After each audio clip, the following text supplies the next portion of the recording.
పోతాయి. ఎవరో ఒకరు కావాలనే కదా డిస్లైక్ చేస్తున్నారు. అందుకే వాళ్ళ కోసం అట్లా చేసిన అన్నట్టు. ఎవరిని ఉద్దేశించి మాత్రం ఆ షార్ట్ చేయలేదు. కాకపోతే నాకు బాధ అనిపించింది. చాలా డేస్ నుంచి చూస్తున్నా ఏమని చూస్తున్నా, ఏంటి అసలు ఎన్ని షార్ట్స్ పెట్టినా ఫస్ట్ 10 లైక్స్ ఉంటాయి, మళ్ళీ ఓపెన్ చేసుకొని చూసుకుంటే 9 లైక్స్ అవుతాయి.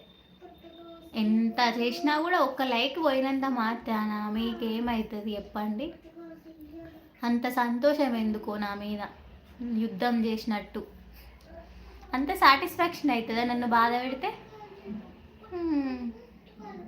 అయినా నాకున్న కష్టాలు, నాకున్న బాధలకు అన్నీ పెద్ద బాధలేం కాదు. అయినా నాకు యూట్యూబే ప్రపంచం కాదు కదా. నాకంటూ ఒక ఫ్యామిలీ ఉంది, నాకంటూ ఒక హస్బెండ్, ఒక బాబు, నా లైఫ్ నాకు ఉంది. నేను జస్ట్ టైంపాస్కి ఇస్తున్నా. ఇంట్లో ఉండి వేరే ఆలోచనలు ఎందుకు, వేరే థింకింగ్కి ఎందుకు, మైండ్ అంతా ఖరాబ్ చేసుకోవడం, తలనొప్పి, హెల్త్ ప్రాబ్లమ్స్ తెచ్చుకున్నాడు ఎందుకు?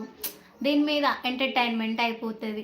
నా వీడియోస్ నేను చూసుకొని కూడా చాలా నేను ఇట్లా చేసుకుంటున్నా, ఓకే పర్లేదు బాగా వచ్చింది, అదొక మెమోరీ. మళ్ళీ